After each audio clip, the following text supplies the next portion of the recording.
Good afternoon, senators. Good afternoon, the American people. I'm so glad to be here today to this rising matters,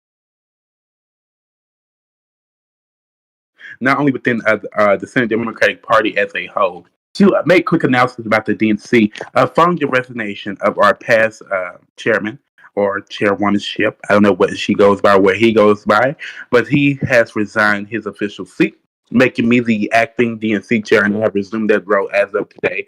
As you know, I have been on the LOA handling private matters, so I will be beginning the role of DNC chairman of the Democratic National Committee. We will be planning our DNC convention uh, for in the future, as well as the committee, our committee, and our vice chairmanships, as we are getting new members within the committee and so forth and so on. And I move to more pressing matters. I want to congratulate our newly elected House Democratic leadership. Senate Democrats are more than happy to and ready to begin the work with all of you to ensure our country and our democracy continues to thrive and grow and be prosperous. Moving on, it's deeply disgusting to me how the James Corner Policing Act failed. A man who lost his life to a group of police officers who just wanted to abuse their authority.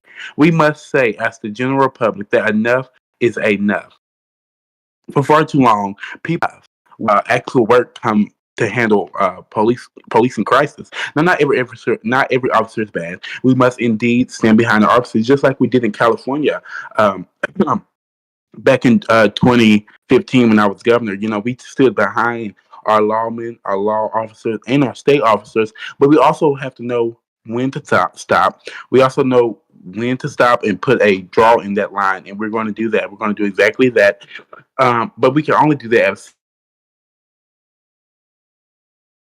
Senate Republicans and House Democrats and agree to this bill. Now, if you go through the bill, it doesn't say anything about targeting police officers. It's not racist towards any minority group. It's not bad in whatsoever, and it does not allocate an overwhelming amount of money. It's actually fiscal responsible, and I ensured that it was because I wrote it with a fellow Republican, former president, former Speaker Russ Helms, actually this time in the House. I was in the House, and I was the House Minority Leader, and I was the only person to vote against the declaration that Russ Helms wanted the people to achieve. I voted against it, and I plan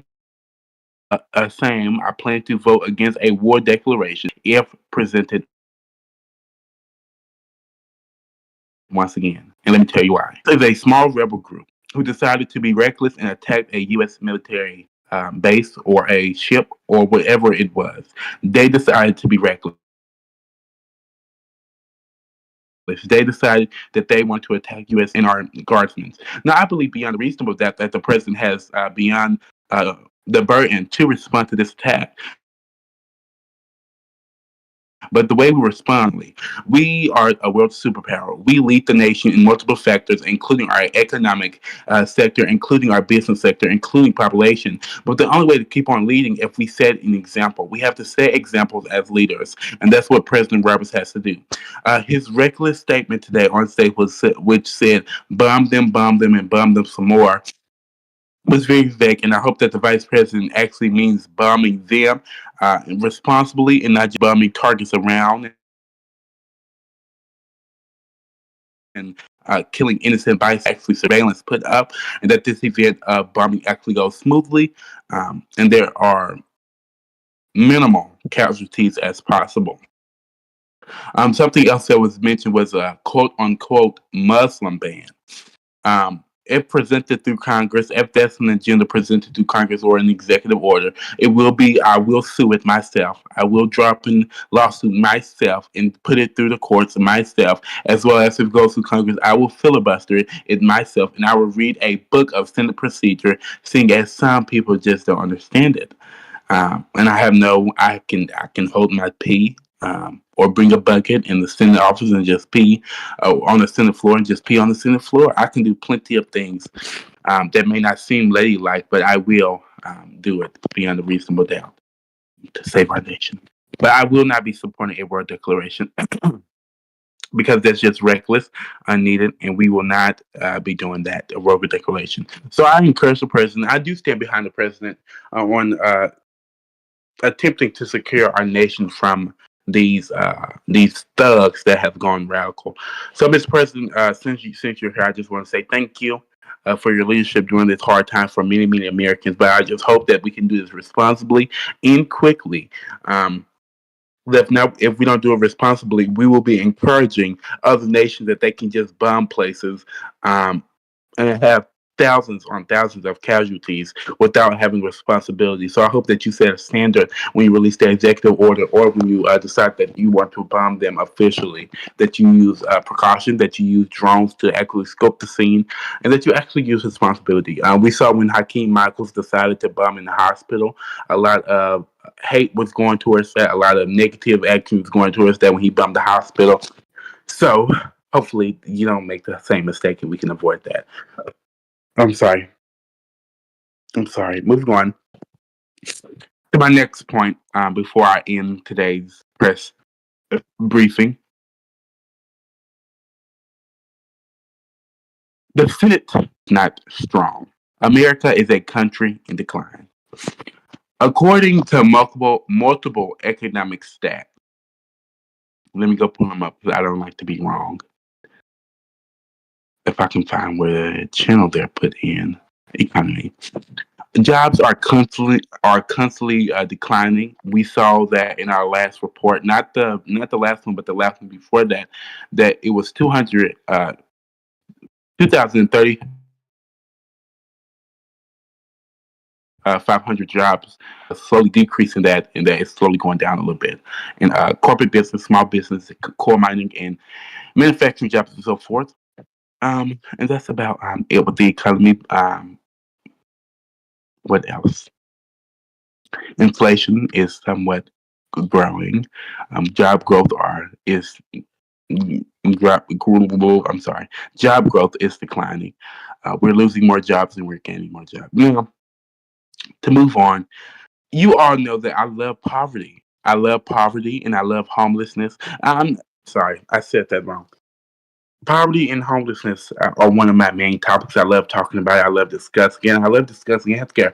But I'm going to ask the president very nicely. Can he please launch a war on homelessness and poverty so we can decrease this poverty rate and so we can decrease homeless rate by 2050 or 2030 or whatever. I believe we're in 2018. Yes. So in 2050 or 2030 that we can reduce this homeless rate. We can reduce this poverty rate because enough is enough. It's time to get people back in work. It's time to get people off the streets of New York. Time to get people off the streets of DC, off Chicago, off the Hood Street. What's that thing called? Off Atlanta, off Skid Row. It's time to get people back in homes. It's time to get people back in jobs, and it's time to raise the wage.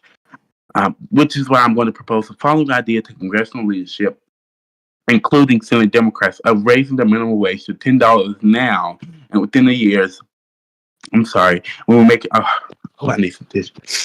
Okay. I'm sorry. I'm just a little sick right now. I think I have the new disease. Sorry. I think I have the new disease that's coming out.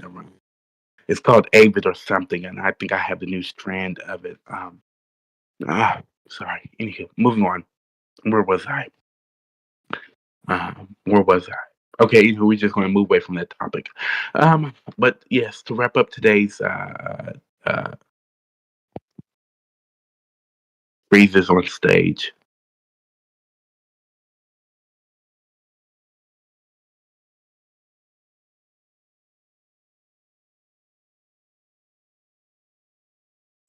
I'm sorry, guys. I had a little moment there. I don't know what happened. I think I just blanked out.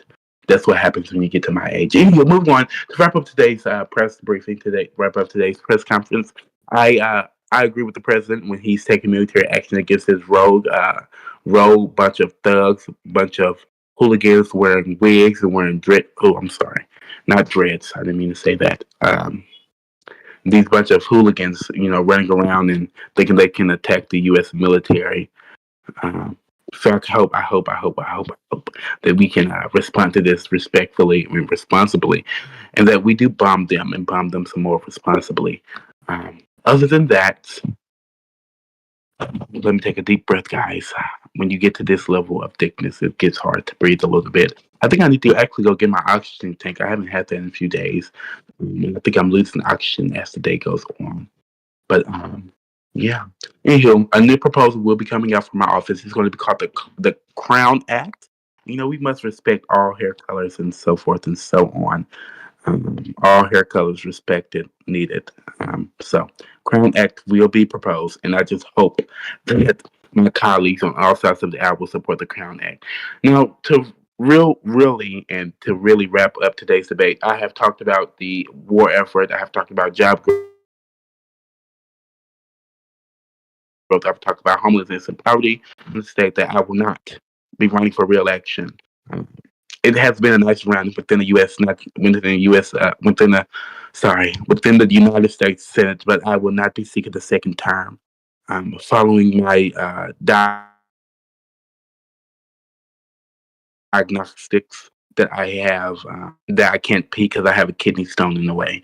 So I will not be running for re-election because of that. And my son has recently got hit by something. So seeing as my kidney stones are being blocked, or I can't piss anymore because my kidney stones, I will not be running for re-election. I will be trying to learn how to piss again um, with a bag. What else? What else?